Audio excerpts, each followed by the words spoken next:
Vous installer confortablement pour la nuit, prêt à profiter d'un sommeil profond et réparateur dont votre corps a tant besoin. Mais voilà, quelque chose ne va pas. Comme sur des roulettes, vers 2 ou 3 heures du matin, cette pression familière se fait sentir. Votre vessie vous tire hors du pays des rêves, vous obligeant à vous lever une nouvelle fois pour vous rendre aux toilettes. Vous retournez vous coucher frustré, sachant que votre sommeil interrompu vous laissera fatigué toute la journée. Et le pire dans tout ça, vous avez tout essayé. Réduire votre consommation d'eau le soir, éviter le café après-midi, même ces compléments alimentaires coûteux pour la vessie. Rien ne fonctionne. Mais si je vous disais que la véritable raison pour laquelle vous vous réveillez n'a presque rien à voir avec ce que vous buvez, il s'agit plutôt de 5 erreurs cachées que votre corps commet pendant votre sommeil. Des erreurs qui obligent vos reins à fonctionner à plein régime et transforment votre vessie en un réveil indésirable. En réalité, après 60 ans, votre corps gère les liquides de manière complètement différente de ce qu'il faisait lorsque vous étiez plus jeune. Les habitudes qui vous ont bien servi pendant des décennies sabotent désormais votre sommeil. Et la communauté médicale est restée largement silencieuse sur ces facteurs déclencheurs nocturnes spécifiques. Aujourd'hui, nous allons changer cela. Je vais vous présenter ces 5 erreurs critiques, en comptant à rebours de 5 à 1, la première étant si importante et pourtant si souvent négligée que le simple fait de la corriger pourrait réduire de moitié vos passages aux toilettes. Il ne s'agit pas de déshydratation ou de retenir plus longtemps. Il s'agit de comprendre la science cachée derrière la façon dont votre corps vieillissant traite les liquides pendant le sommeil et d'utiliser ces connaissances pour enfin retrouver vos nuits.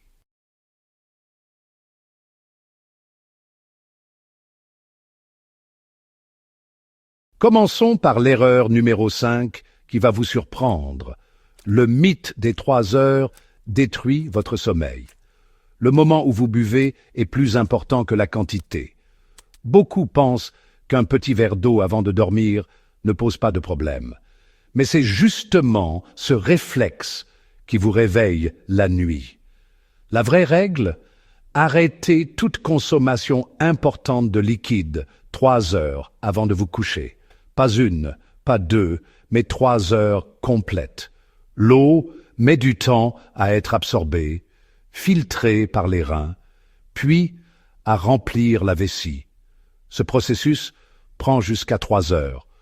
Boire trop tard programme vos reins pour produire de l'urine en pleine nuit, comme un réveil biologique impossible à éteindre.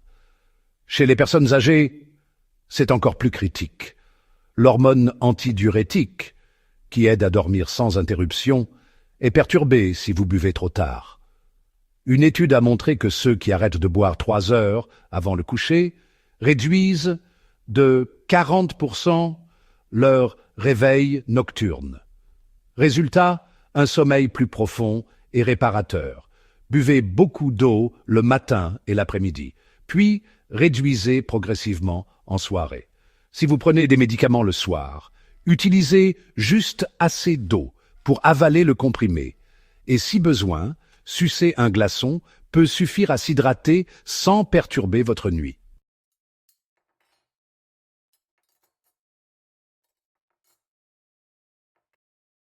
Passons maintenant à l'erreur numéro 4 qui se cache à la vue de tous dans votre assiette. Les dîners tardifs et les diurétiques cachés perturbent votre sommeil d'une manière que vous n'auriez jamais imaginée. Vous avez parfaitement géré votre consommation d'eau, suivi à la lettre la règle des 3 heures. Mais vous vous réveillez toujours. Le coupable n'est pas ce que vous buvez, mais ce que vous mangez et à quel moment. Cette erreur comporte 2 éléments néfastes qui agissent de concert pour remplir votre vessie pendant votre sommeil. Tout d'abord, parlons du moment des repas. Prendre un dîner copieux dans les 3 heures qui précèdent le coucher oblige votre corps à passer en mode digestion intensive, alors qu'il devrait se détendre. Votre corps détourne alors une grande quantité de sang et d'énergie vers votre estomac et vos intestins pour faciliter la digestion. Ce processus ne vous empêche pas seulement de dormir profondément. Il crée également ce qu'on appelle de l'eau métabolique. Lorsque votre corps décompose les protéines, les graisses et les glucides, il produit de l'eau, un sous-produit naturel du métabolisme. 100 grammes de glucides créent environ 55 grammes d'eau. 100 grammes de protéines en produisent environ 40. Cette eau métabolique pénètre dans votre circulation sanguine tout comme l'eau que vous buvez, augmentant ainsi la quantité de liquide que vos reins doivent traiter pendant la nuit. Les recherches de la Sleep Foundation montrent systématiquement que les repas copieux, pris peu avant le coucher, fragmentent l'architecture du sommeil, vous rendant plus sensible à la moindre sensation de vessie. Lorsque vous êtes dans les phases de sommeil léger, une vessie remplie à seulement 40% peut vous donner une envie pressante de vous réveiller.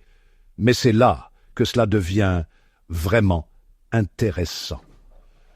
De nombreux aliments sains sont des diurétiques naturels, des substances qui augmentent activement la production d'urine.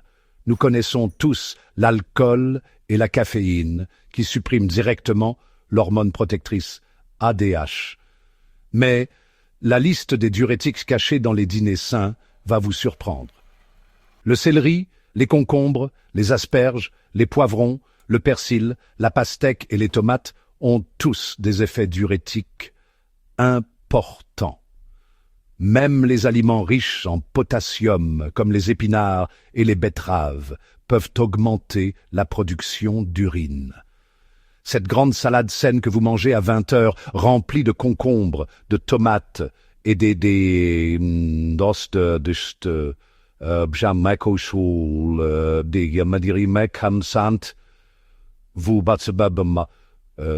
vous feriez aussi bien de prendre un diurétique avant de vous coucher. Ces légumes sont excellents pour la santé, mais le moment où vous les consommez est extrêmement important. Une analyse complète des habitudes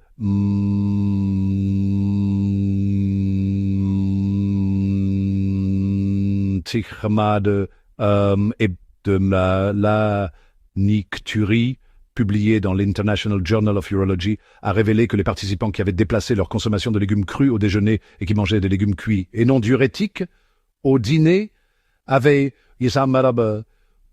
vu leur fréquence de miction nocturne diminuer de 35%. Pour remédier à ce problème, il faut planifier ses repas de manière stratégique. Terminez votre dernier repas copieux 4 heures.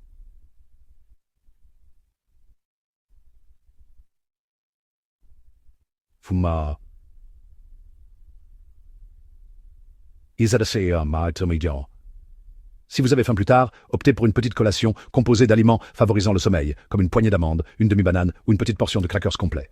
Pour le dîner, privilégiez les légumes cuits qui n'ont pas de propriétés diurétiques, carottes, haricots verts, brocolis, choux-fleurs ou patates douces. Gardez les salades saines et les légumes crus pour le déjeuner, lorsque leur effet diurétique ne perturbera pas votre sommeil. Et voici un conseil de pro: si vous aimez les plats épicés, réservez-les également pour le déjeuner. Les épices peuvent irriter la muqueuse de la vessie chez certaines personnes, créant une fausse sensation d'urgence, même lorsque votre vessie n'est pas pleine.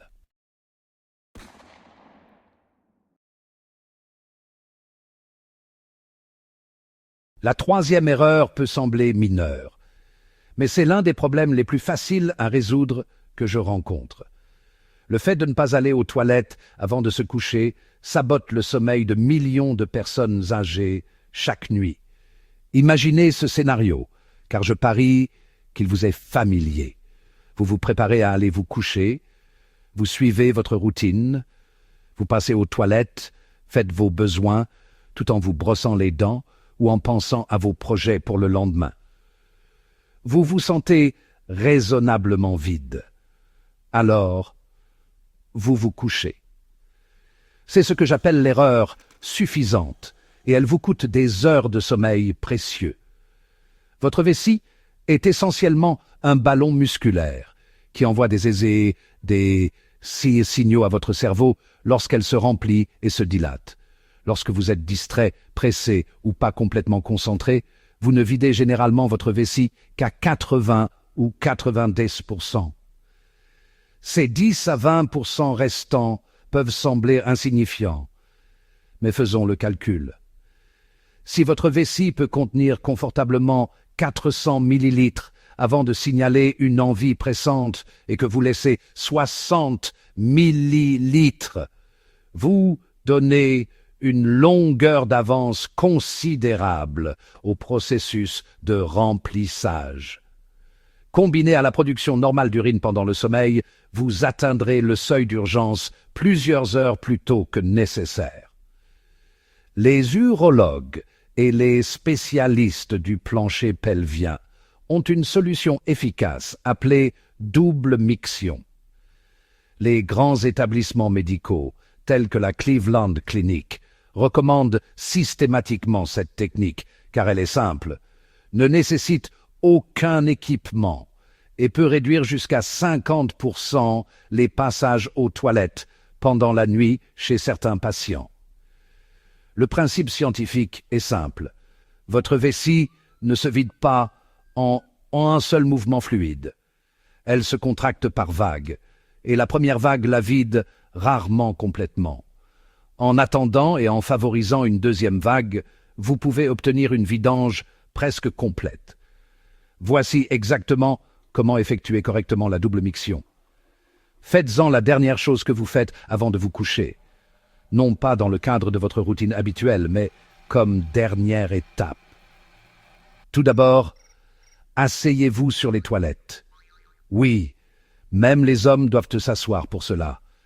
La position debout provoque une tension subtile dans les muscles du plancher pelvien qui peut empêcher la vidange complète.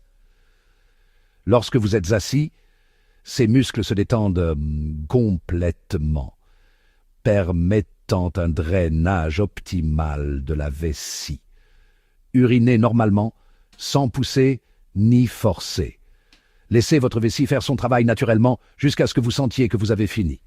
Ensuite, et c'est crucial, ne vous levez pas. Restez assis pendant 30 à 60 secondes. Respirez profondément plusieurs fois. Comptez lentement jusqu'à 30. Cette pause permet aux muscles de la vessie de se détendre complètement et à l'urine restante de se stabiliser. Ensuite, penchez-vous légèrement en avant, en posant vos avant-bras sur vos genoux. Ce changement de position incline le bassin et peut aider à libérer l'urine retenue. Essayez d'uriner à nouveau. Ne forcez pas. Voyez simplement si vous pouvez uriner davantage. Beaucoup de gens sont surpris de constater qu'ils peuvent uriner encore beaucoup. Certains trouvent qu'une légère pression sur le bas-ventre aide, tandis que d'autres préfèrent se lever brièvement, puis se rasseoir. Faites des essais pour trouver ce qui convient à votre corps. Adopter ce rituel de 2 minutes peut transformer vos nuits. Une étude a montré que les personnes âgées qui maîtrisaient la double miction réduisaient le nombre moyen de leur passage aux toilettes pendant la nuit de 3,2 à 1,8, soit près de la moitié.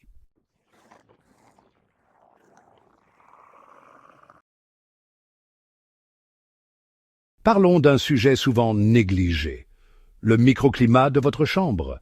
Cette deuxième erreur est pourtant cruciale. Un microclimat mal régulé oblige vos reins à travailler davantage pendant la nuit. La température de votre chambre et vos vêtements de nuit influencent directement la production d'urine et la qualité de votre sommeil. Cela peut doubler le nombre de fois où vous vous levez la nuit. La température idéale pour dormir se situe entre 18 et 20 degrés Celsius. Une chambre trop chaude ou des pyjamas épais empêchent la baisse naturelle de température qui favorise le sommeil profond. Sans refroidissement, vous restez en sommeil léger, la production d'ADH baisse et vos reins continuent à produire de l'urine. Mais un excès de froid déclenche aussi une diurèse par le froid, forçant vos reins à éliminer plus d'eau. Résultat, vous vous réveillez plus souvent, que la chambre soit trop chaude ou trop froide. Réglez votre thermostat entre 18 et 20 degrés. Préférez des vêtements de nuit en coton, bambou ou lin qui laissent respirer la peau. Si vous avez froid, superposez des couvertures légères plutôt que de porter des pyjamas épais. Pensez aussi à la respirabilité de votre matelas et de vos oreillers. Un petit ventilateur peut aider à maintenir une température stable et agréable toute la nuit. L'objectif, un rafraîchissement doux et constant pour un sommeil réparateur et moins de réveils nocturnes.